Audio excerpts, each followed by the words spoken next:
I want to assure you this morning that we are doing everything in our power to help our city attack the outbreak. I know many of you are watching our numbers. You're concerned. I'm concerned. I know that we're getting national attention in the press for the numbers that we're growing, the positive tests that we're posting. We're watching all of this. I want you to know that we have an open dialogue going with the highest levels of government asking for help. This week, I've had multiple phone calls with the governor's office. We've had multiple phone calls with the leaders of the state emergency management. We've had multiple leaders with the Department of State Health Services, multiple conversations with the leaders of DSHS. We even know that the White House has weighed in on our situation as President Trump issued an executive order this week, specifically talking about meatpacking plants and addressing the fact that they are not just essential businesses, they are critical businesses. They cannot close. We rely on them as a nation for our food supply. So the people that are working in those jobs, the people that are keeping those plants open, are feeding our nation. And we need to do what we can to help them as they truly stand on the front lines to keep our nation fed, to keep food on the tables of our families, and to keep the supply chains of the nation's beef and poultry and pork industries open. So what do we need to do to help? Well, we've asked big. We sent the governor a letter this week asking for all the supplies that we thought we needed to address this outbreak. Frankly, what we asked for is more than the entire state of Texas has access to, and we know that. But we honestly evaluated what we need, and we told the governor what we needed in order to fight this outbreak and to support the meatpacking industry. What's coming? They're breaking it up into bite-sized chunks, things that they can send us a few days at a time. Test kits. We're really asking and pushing hard for test kits, both the type that test for sickness, active disease, and also the antibody test kits that would tell us if someone's had the disease and now has antibodies present in their system.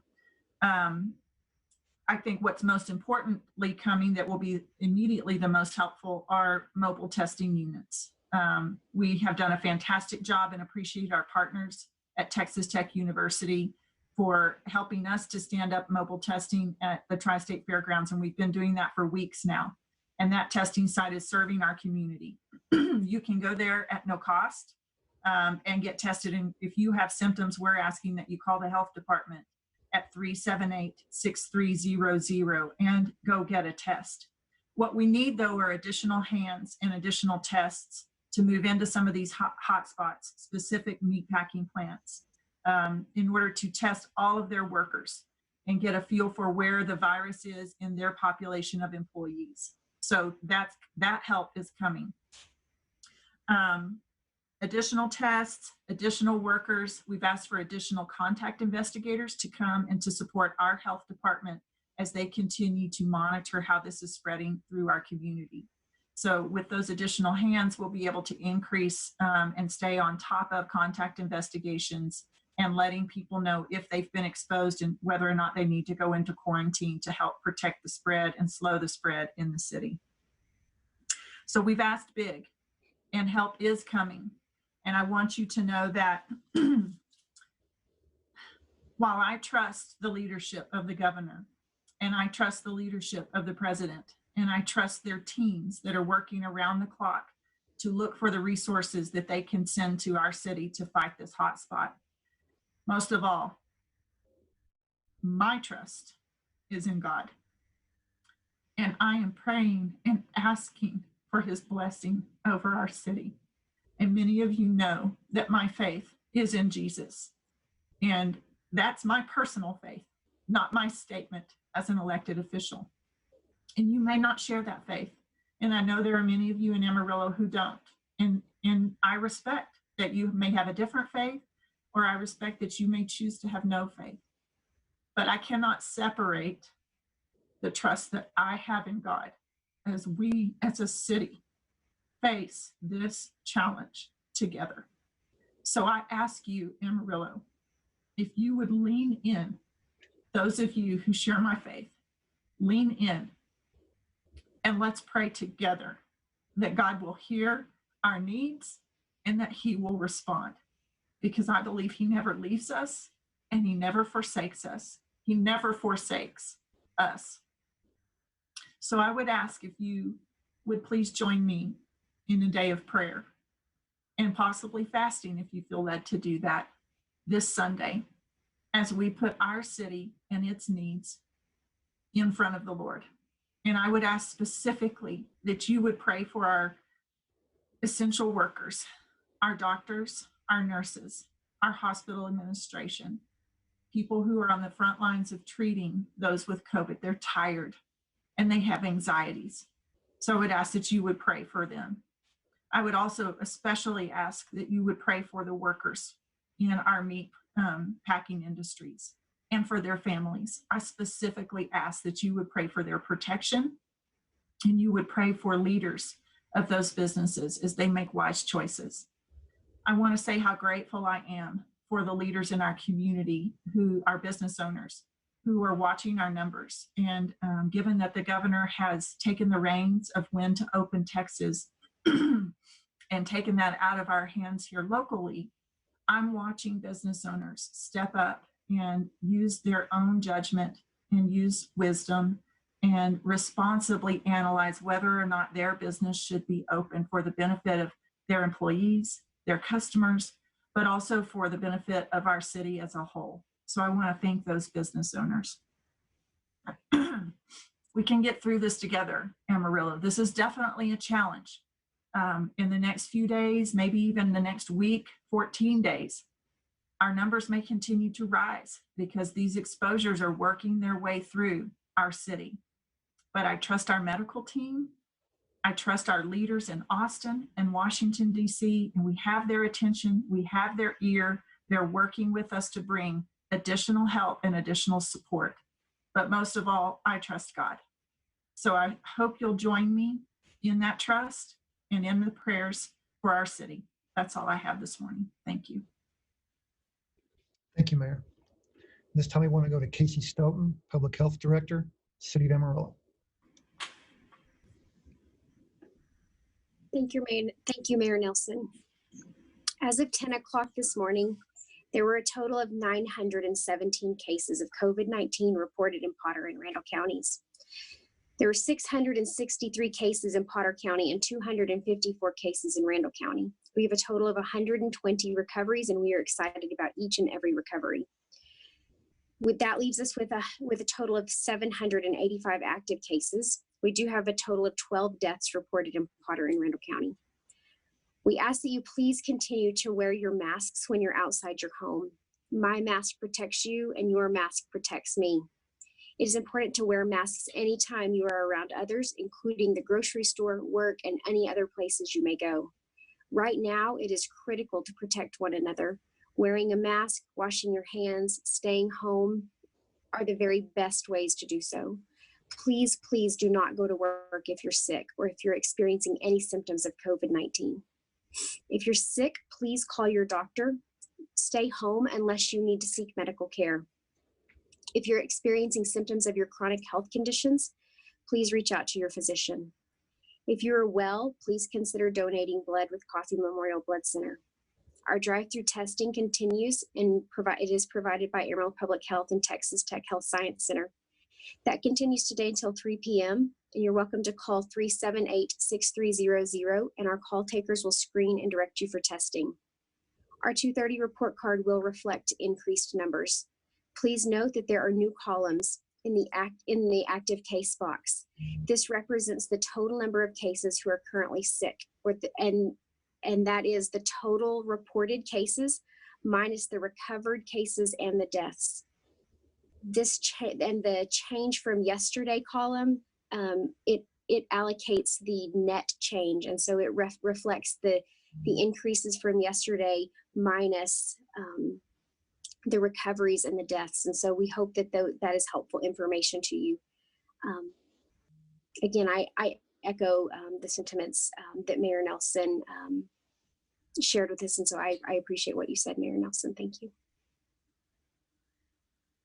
Thank you, Casie.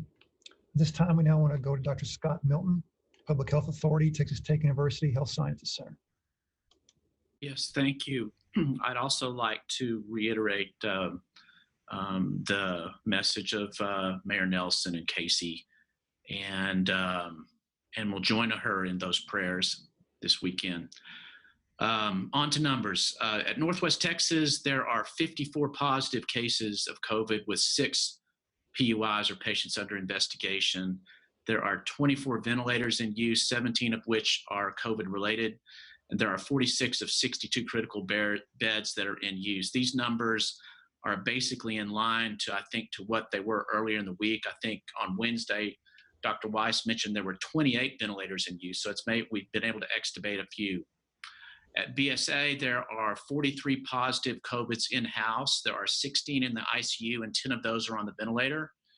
There are 26 in the med-surg floors. There are 16 ventilators in use and 16 that are available, and 38 to 48 ICU beds are occupied. Dr. Lamentier also mentioned that over the last 24 hours, there have been 54 patients that have come through the respiratory triage area at the emergency room, and they collected 40 COVID specimens over the last 24 hours. So there's quite a few people that are still being screened.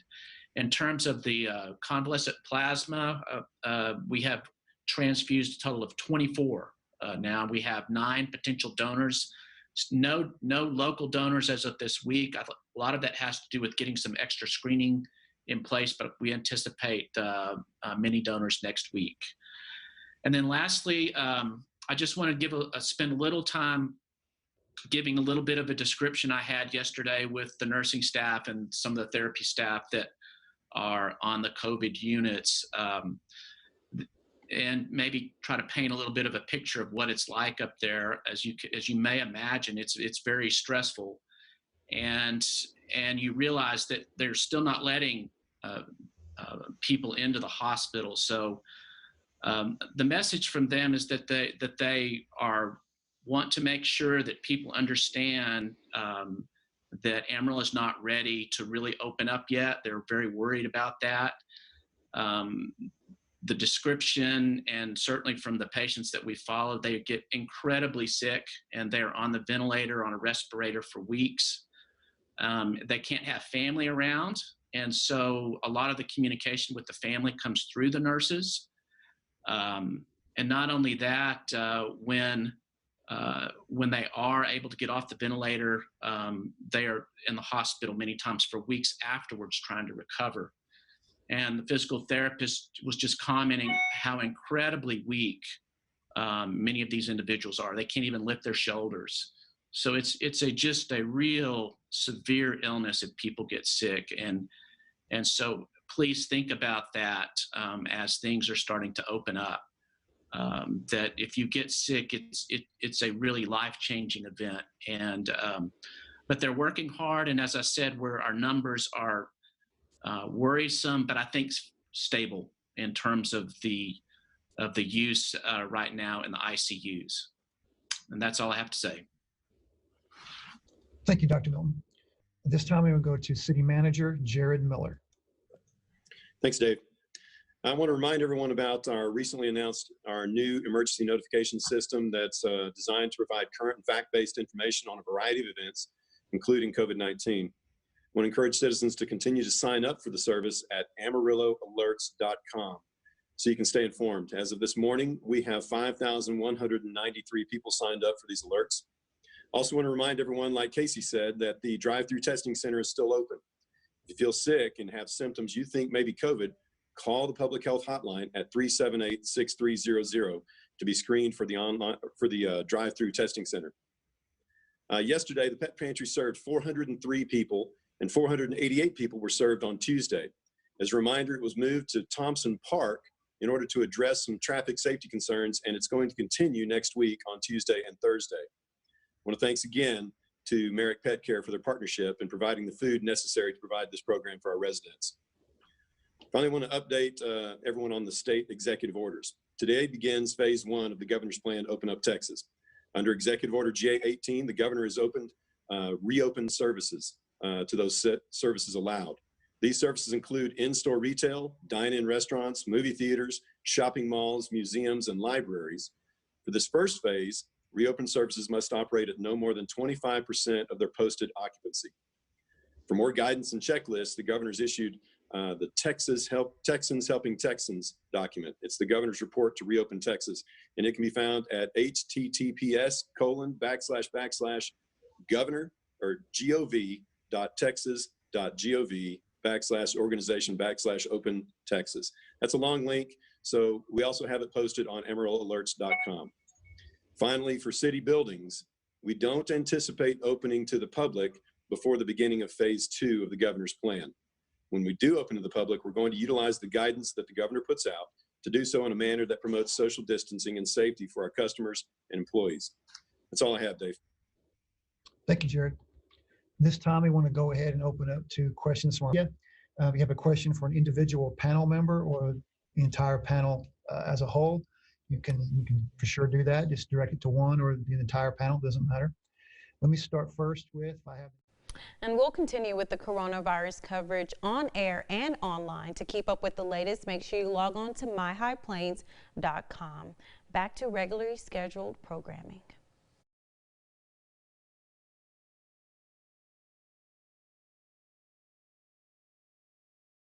National list of cities where a bigger outbreak is expected. Are we bound by the governor's loosened restrictions? Can we extend the stricter guidelines since we have become a hotspot? We are bound by the governor's current order that he has in place. He's taken it out of our hands locally. So we can't add any restrictions and we can't loosen any restrictions other than what's in his order. So our current order matches exactly what the governor has put out in his GA 18. Now, that being said, we have an open dialogue going with the leaders of the state. We have the attention of our leaders in Washington, D.C. So with the president issuing an executive order directly on point for our meatpacking industry on Wednesday, or was that Tuesday, we have their attention and we have open dialogue going with these leaders at high levels in our government. So the resources that they know we need, we have communicated that clearly, and they're looking for those resources. And I'm confident that we will begin to see those arriving in our city the first of next week. So I think it's challenging, but Amarillo and the Texas Panhandle have faced challenges before.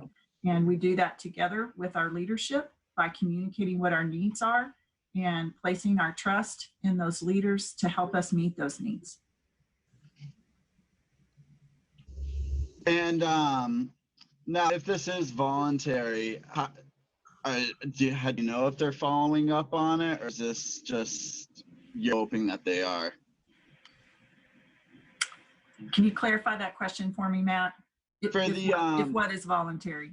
The JBS company leaving from the Walmart, that it's voluntary. They protect themselves, they social distance, they protect themselves, they wear masks and stuff. Is anyone following up on this and checking on this, or is just you hope they are?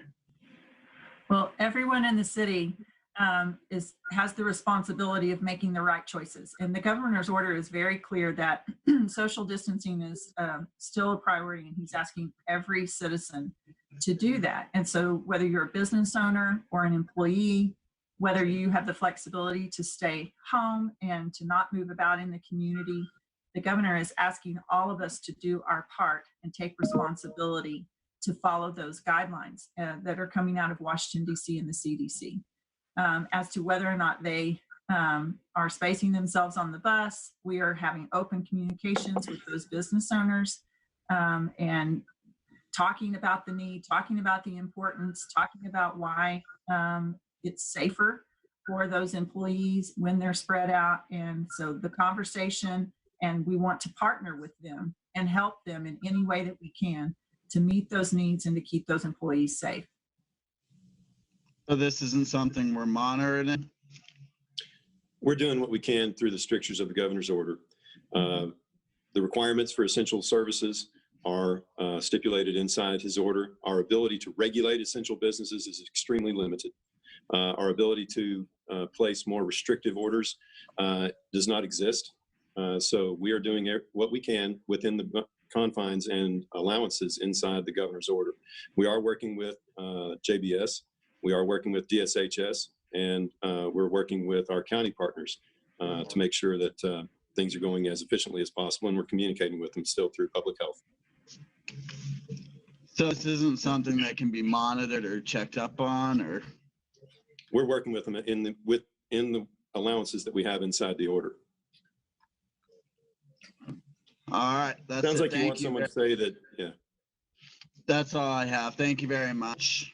Thank you, Matt. This time we want to go to, if I'm not mistaken, Ariana Martinez of News Channel 10. How are you this morning? Yes, I'm good. Good morning, everyone. The first question is probably for either Casie or Dr. Milton. How many of the prison cases are contributing to health load, and what is that looking like in our hospitals? So I can give overall numbers if that would be helpful, Dr. Milton. I missed the question. Sorry, let me repeat it for you. How many prison cases are contributing to the healthcare load, and what is that looking like in our hospitals? Oh, yes, I have that number. It's actually down today. There are 11 patients at Northwest, and they are all COVID related, and it was up to 15, I think, 2 or 3 days ago. So that's the number. Perfect, thank you. And then disease control orders say criminal prosecution is for violating. Have there been any prosecutions from violating that order? No, ma'am, there have not been. Thank you. With the calls from the public health personnel for everyone who has tested positive or are under investigation, there's about 700 active cases. Do we have the manpower right now to reach all 700 every day? So it's getting tougher. So we call all of the positives and their high risk contacts. And so it does take a lot of staff to do that. And so that's one of the requests that we have made through the governor's office, and we appreciate their support. Perfect. And then have there been any cases of people linked to the Tyson plant? If so, how many, and what actions are being taken to take care of that? Sure. So about 41% of our cases are related to all beef packing plants. And we have had great conversation and great communication with the beef packing plants. And so we appreciate their partnership and their willingness to work with us. Perfect. And Dr. Milton, you might know this one. For the nurses that went over to New York, do we know if they are back yet, or have we had any contact with them on their? I have not, and I don't know. That'd probably be a question more for the chief medical officers. Okay, I'll remember that one. And then as far as patients who have recovered, I know there was one lady reached out. She said she had been recovered for about 3 weeks, no symptoms, but is still testing positive. Are we retesting the patients that tested positive, or how does that work in the future? So the people who might be retested would be people who are interested in donating convalescent plasma, but generally not for recovery. So we work on the DSHS and CDC guidance for a non-test based recovery strategy. And then that's all I have for you guys today. Thank you, Ariana. Thank you. This time I want to go to, if I'm not mistaken, Aaron Langston, KAMR Channel 4. How are you, Aaron?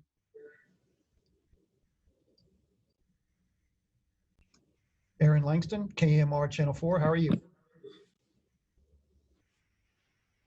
I was close.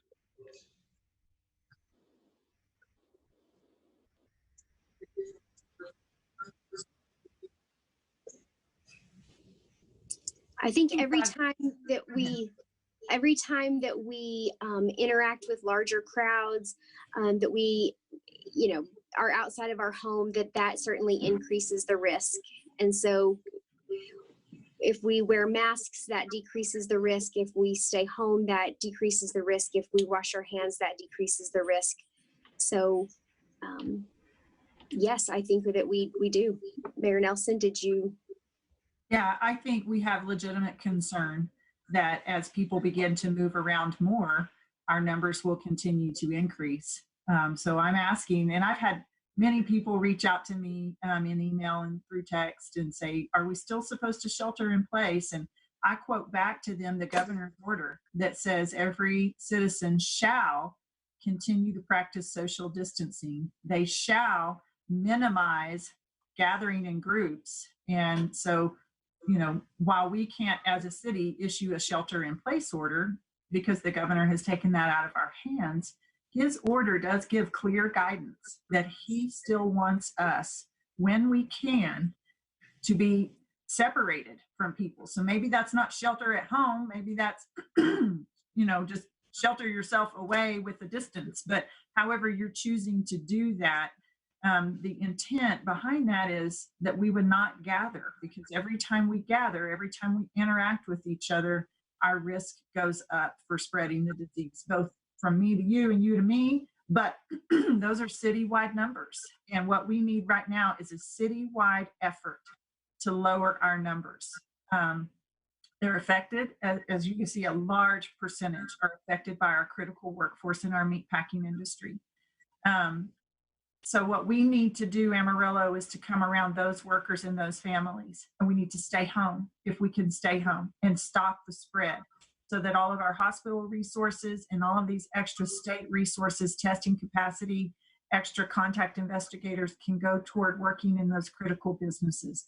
So it's a new form of citizenship, and we're asking you as citizens to step up by staying in so that we can support these critical workers, as they really don't have a choice. They have to go out. They have to keep our food supply chain going.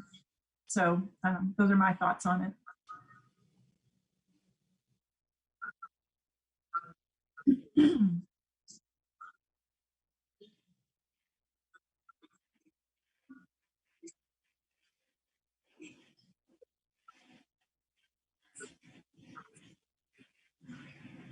I think the governor has a gigantic challenge. Texas is a large state with a lot of geographic and cultural diversity.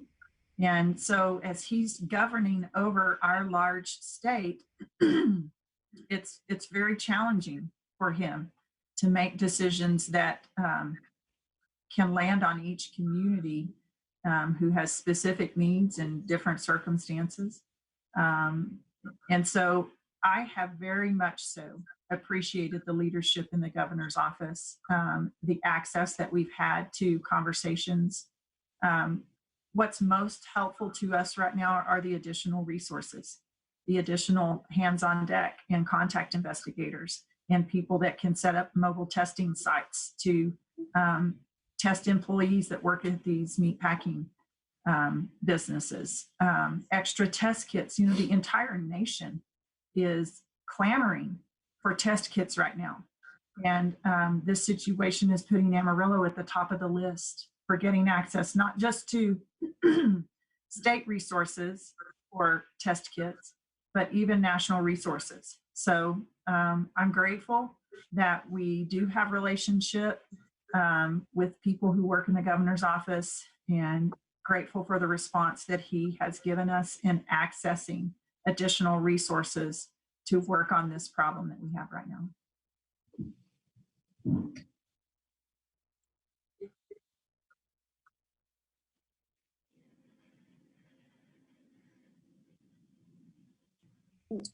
Contact, do you mean contact tracing?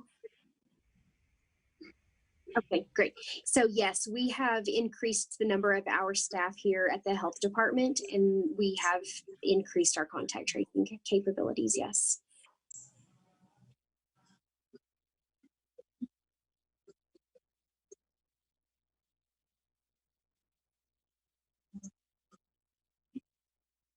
Yes, so we have adapted the screening process through the drive-through testing center as well.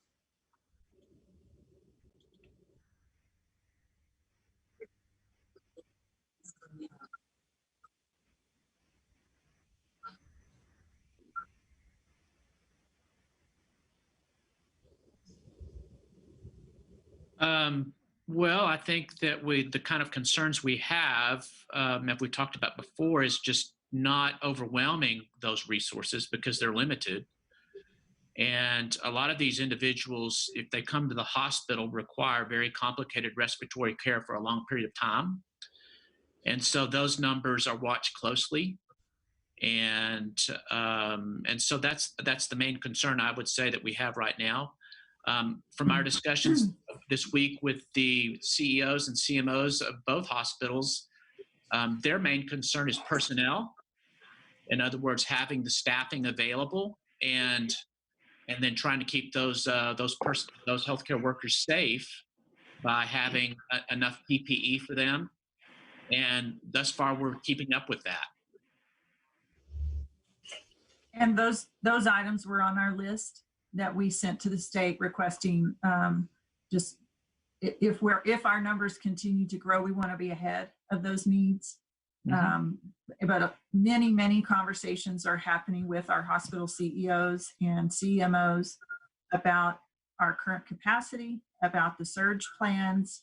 So I want to assure citizens that there are plans in place for our hospital populations to grow. We certainly don't want them to grow, but plans are in place, and should we need to have additional capacity in our hospitals, those hospitals are ready to do that. And the state is aware of that too, and has it's been part of that planning and is providing some of the resources that we would need in that situation.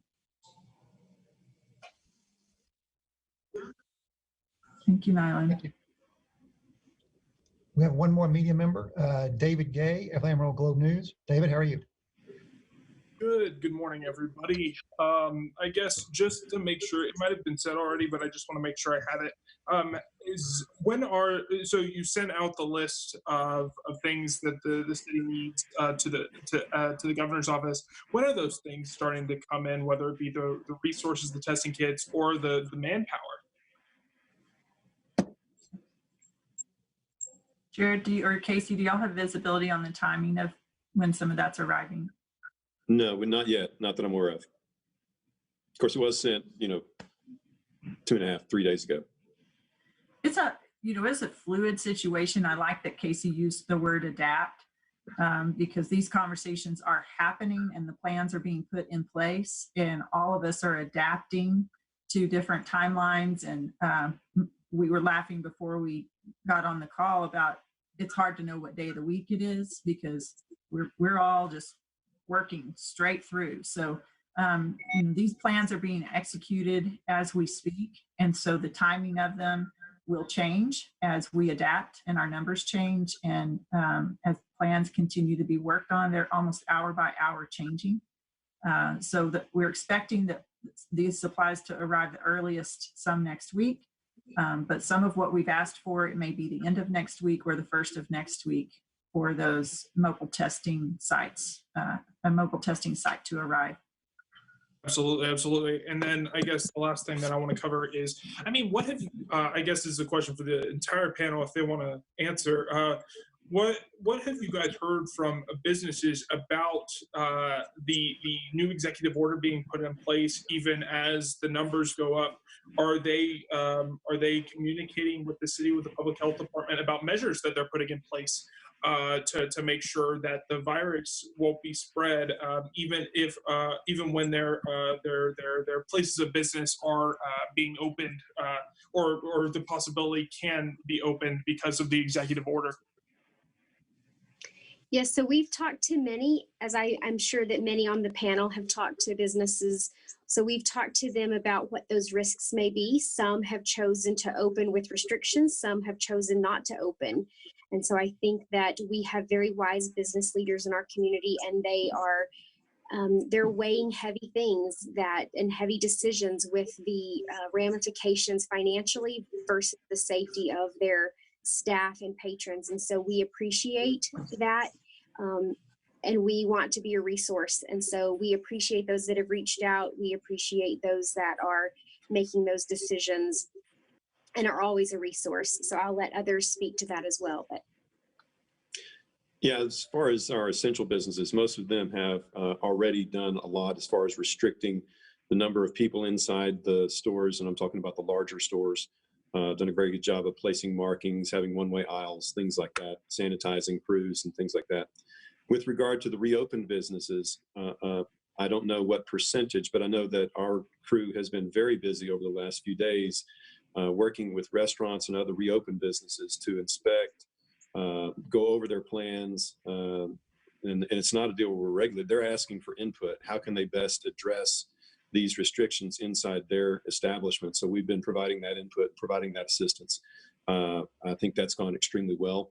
We are making sure that everything that they are doing and all of our guidance to them is consistent with the Governor's Order GA-18.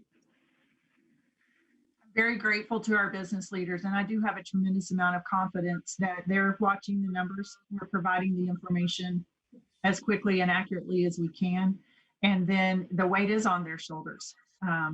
They don't have to open under the governor's order, and they're watching our numbers, and they are committed to what's best for our city as a whole. And I'm seeing that as they're communicating their desire to wait to open until our numbers have declined here inside our city. And I greatly appreciate that leadership, and makes me proud to live in Amarillo, Texas. Absolutely. Absolutely. Well, that's all the questions I have. Thank you, guys. Thank you, Dave. Stay safe. Thank you, David. This time that wraps up our news conference for today. Once again, we do these every Monday, Wednesday, and Friday at 11 a.m. just to provide the latest in COVID-19 information and updates to the community. I want to thank all of our panel members who join us 3 times a week to do this, and we appreciate it. And everyone stay safe, and we'll see you next week. Thank you.